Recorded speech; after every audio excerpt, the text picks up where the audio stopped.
नमस्कार. शाश्वत फार्मिंग फाउंडेशनने शेतकऱ्यांच्या एका मोठ्या समस्येवर एक जबरदस्त उपाय आणलाय. हा उपाय पिकांमधलं पोषक तत्वांचं संतुलन साधून उत्पादन वाढवतो. चला तर मग या DF1 द्रावणाबद्दल सगळं काही जाणून घेऊया. तर आज आपण काय काय बघणार आहोत? सगळ्यात आधी पिकांच्या वाढीतली एक मूळ समस्या समजून घेऊ. मग DF1 हा त्यावर एक संतुलित उपाय कसा आहे ते पाहू. त्याच्या मागचं विज्ञान काय आहे, ते कसं बनवायचं आणि सगळ्यात महत्त्वाचं म्हणजे ते शेतात केव्हा आणि कसं वापरायचं हे सगळं आपण पाहणार आहोत.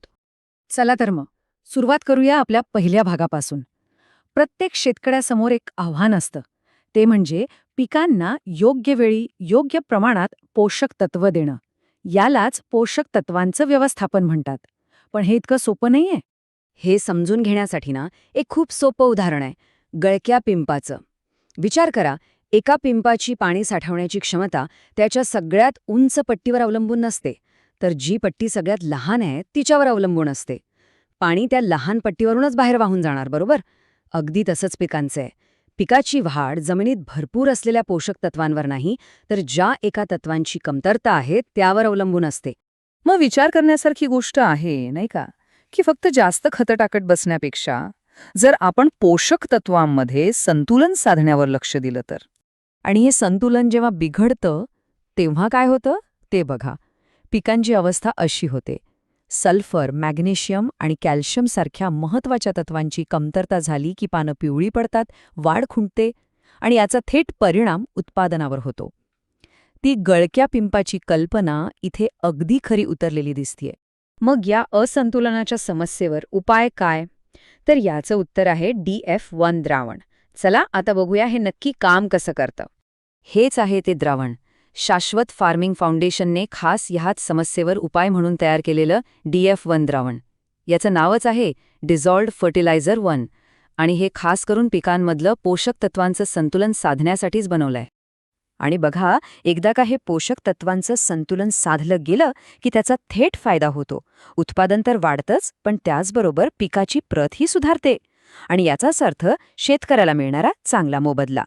चला, याचे फायदे जरा नीट समजून घेऊया. पहिला आणि सगळ्यात महत्त्वाचा फायदा म्हणजे हे पिकांना आवश्यक असलेली सर्व प्रकारची अन्नद्रव्य सहज उपलब्ध करून देतं. दुसरं म्हणजे हे फुलगळ थांबवतं, ज्यामुळे साहजिकच फळांची संख्या वाढते. तिसरा मुद्दा खूप इंटरेस्टिंग आहे. यातली पोषक तत्व चिलेटेड स्वरूपात आहेत, म्हणजे काय, तर ती झाडाला लगेच मिळतात आणि वाया जात नाहीत. आणि चौथं म्हणजे तुमची जमीन चुनखडीची असो किंवा क्षारयुक्त, हे द्रावण तिथेही तितकंच प्रभावीपणे काम करतं. बरं, हे सगळं काम करतं तरी कसं? याच्यामागे काय विज्ञान आहे? चला ते समजून घेऊया. कारण पोषक तत्वांचं संतुलन एवढं महत्त्वाचं का आहे हे कळणं गरजेचं आहे. शेतीशास्त्रामध्ये न्यूट्रिएंट अँटागोनिझम नावाची एक संकल्पना आहे. घाबरू नका, नाव अवघड वाटलं तरी संकल्पना अगदी सोपी आहे. याचा सरळ अर्थ असा की जमिनीत एखादं पोषक तत्व गरजेपेक्षा जास्त झालं तर ते दुसऱ्या गरजेच्या पोषक तत्वाला झाडापर्यंत पोचूच देत नाही. थोडक्यात ते एकमेकांचे शत्रू बनतात. हा आहे प्रसिद्ध मॉडरचा तक्ता. हा तक्ता म्हणजे जणू काही पोषक तत्वांच्या मैत्री आणि भांडणांचा नकाशाच आहे. यातले जे लाल बाण आहेत ते दाखवतात की कोणती पोषक तत्व एकमेकांच्या शोषणात अडथळा आणतात आणि हिरवे बाण दाखवतात की कोणती तत्व एकमेकांना मदत करतात. चला काही उदाहरणं बघू, म्हणजे हे आणखी सोपं होईल. समजा जमिनीत फॉस्फरसचं प्रमाण खूप जास्त झालं तर पिकाला लोह, जस्त आणि मॅंगनीजची कमतरता भासू शकते, जरी ते जमिनीत असले तरी.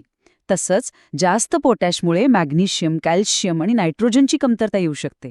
म्हणूनच हे संतुलन खूप खूप महत्त्वाचं आहे. आत्तापर्यंत आपण हे का महत्त्वाचं आहे यावर बोललो. आता वळूया कसं या प्रश्नाकडे. म्हणजे हे DF1 द्रावण स्वतःच्या शेतात बनवायचं तरी कसं ते पाहूया. चला तर मग आपण आता 200 लिटर द्रावण बनवण्यासाठी कोणतं साहित्य किती प्रमाणात लागतं आणि त्याची अचूक कृती काय आहे हे समजून घेऊया.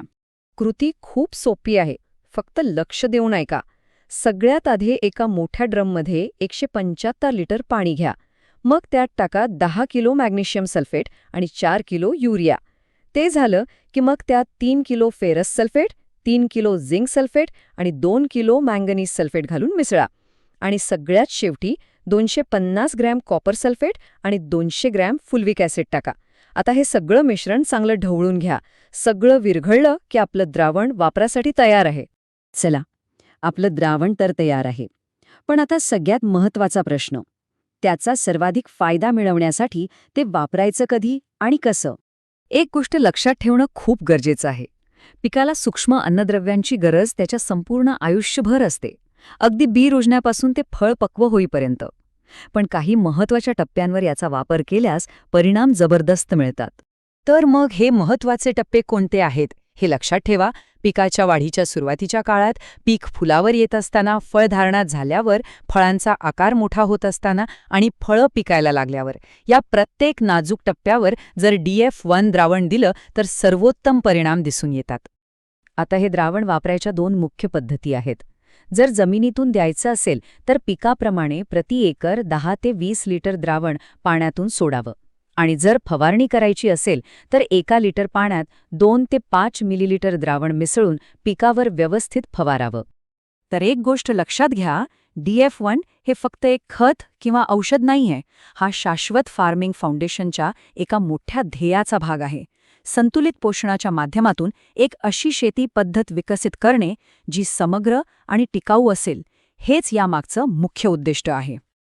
तर मग आता विचार करण्याची वेळ आली आहे. पोषक तत्वांच्या या क्रांतीसाठी आणि भरघोस उत्पादनासाठी आपलं शेत तयार आहे का?